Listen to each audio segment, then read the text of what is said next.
Hello दोस्तों, सभी को तहे दिल से नमस्कार। ये जो भैंस आपको स्क्रीन पर दिखाई दे रही है, इस भैंस को एक बहुत ही खतरनाक बीमारी हो चुका है। वहाँ के जितने भी लोकल डॉक्टर थे उन सभी के द्वारा इसका इलाज किया गया था, लेकिन उनके इलाज से इस भैंस में किसी भी प्रकार का कोई रिस्पॉन्स देखने को नहीं मिला था। और जब हमने इसका टेम्परेचर लिया तो टेम्परेचर 103.7 डिग्री फ़ारेनहाइट देखने को मिला था। इसके अलावा जब हमने पशुपालक से इसका केस हिस्ट्री पूछा तो पशुपालक का कहना था कि हमारी भैंस पिछले 8 दिनों से बीमार चल रही है। इसका सबसे बड़ा लक्षण है ये हमेशा अपने माथा को दीवार से सटा के रखती है, हमेशा अपने माथा को दीवार से सटा के ही रखना चाहती है। इसके अलावा ये चलते चलते गिर भी जाती है, यानी कि ये भैंस अपने शरीर पे कंट्रोल नहीं कर पाती है। अब आप लोगों के मन में एक सवाल आ रहा होगा कि आखिर इस भैंस को कौन सा बीमारी हुआ है। तो इस भैंस को जो बीमारी हुआ है उस बीमारी का नाम है मेनिंजाइटिस। मेनिंजाइटिस एक बहुत ही खतरनाक बीमारी होता है। मेनिंजाइटिस बीमारी में पशु के दिमाग के अंदर सूजन हो जाता है, जिसको हम लोग ब्रेन एडिमा बोलते हैं। इसी कारण से इस बीमारी को ब्रेन फीवर भी बोला जाता है। ब्रेन फीवर का मतलब होता है दिमागी बुखार। इस बीमारी में पशु अपने माथा को कंट्रोल नहीं कर पाता है, हमेशा अपने माथा को दीवार से सटा के रखना चाहता है। पशु अपने माथा को या तो किसी वस्तु से सटा के रखेगा या फिर किसी दीवार से सटा के रखेगा,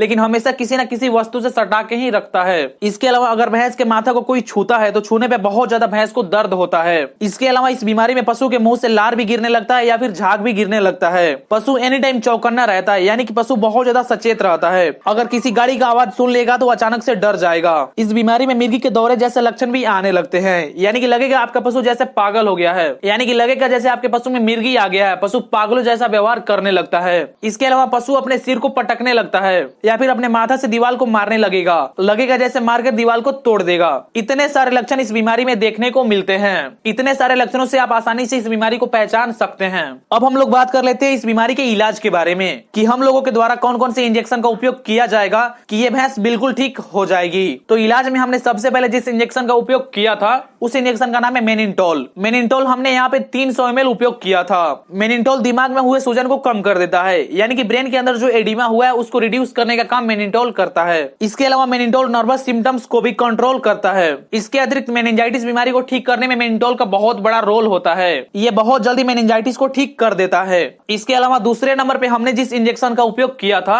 1 मिनट दोस्तों, आप सभी से रिक्वेस्ट है कि प्लीज मेरे चैनल को सब्सक्राइब जरूर कीजिएगा, वीडियो को लाइक जरूर कीजिएगा और आपका जो भी प्रॉब्लम हो मेरे कमेंट बॉक्स में जाकर लिख दीजिएगा। उस इंजेक्शन का नाम है टैक्सिम, जिसका साल्ट होता है सिफोटैक्सिम। टैक्सिम हमने यहाँ पे 3 ग्राम उपयोग किया था। मेनिंजाइटिस बीमारी को कंट्रोल करने के लिए मात्र 2 एंटीबायोटिक का उपयोग किया जाता है। पहले एंटीबायोटिक का नाम है सिफोटैक्सिम और दूसरे एंटीबायोटिक का नाम है क्लोरामफेनिकोल। हमने यहाँ पे सिफोटैक्सिम का उपयोग किया था और हमें सिफोटैक्सिम का बहुत बेहतर रिजल्ट भी देखने को मिला था। इसके अलावा तीसरे नंबर पे हमने जिस इंजेक्शन का उपयोग किया था उस इंजेक्शन का नाम है डेक्सोना। डेक्सोना का डोज मैं आप लोगों को नहीं बताऊंगा। डेक्सोना का क्या डोज होता है आप लोगों को कमेंट बॉक्स में बताना है। कमेंट बॉक्स में जाकर फटाफट से लिख दीजिए कि डेक्सोना का क्या डोज होता है और हम लोगों ने इस भैंस को कितना डेक्सोना लगाया था, तो फटाफट से जाकर कमेंट कर दीजिए। चौथे नंबर पे हमने जिस इंजेक्शन का उपयोग किया था उस इंजेक्शन का नाम है हाइब्रिड प्लस। हाइब्रिड प्लस हमने यहाँ पे 15 ml उपयोग किया था। हाइब्रिड प्लस एक मल्टीविटामिन इंजेक्शन है, क्योंकि ये भैंस पिछले 8 दिनों से बीमार चल रही थी, इसलिए इस भैंस को मल्टीविटामिन देना अत्यंत जरूरी है। इसलिए हमने यहाँ पे मल्टीविटामिन का उपयोग किया था। 5वें नंबर पे हमने जिस इंजेक्शन का उपयोग किया था उस इंजेक्शन का नाम है मेग्लूडाइन। मेग्लूडाइन हमने यहाँ पे 15 ml उपयोग किया था। मेग्लूडाइन एक बेहतर एंटीपायरेटिक है जो कि बुखार को कंट्रोल करता है। इसके अलावा ये एक अच्छा एनाल्जेसिक भी है जो कि सभी प्रकार के दर्द को खत्म कर देता है। इस इलाज को हमें लगातार 3 दिनों तक करना है। मात्र इतना ही इलाज पर यह भैंस बिल्कुल ठीक हो जाएगी। धन्यवाद।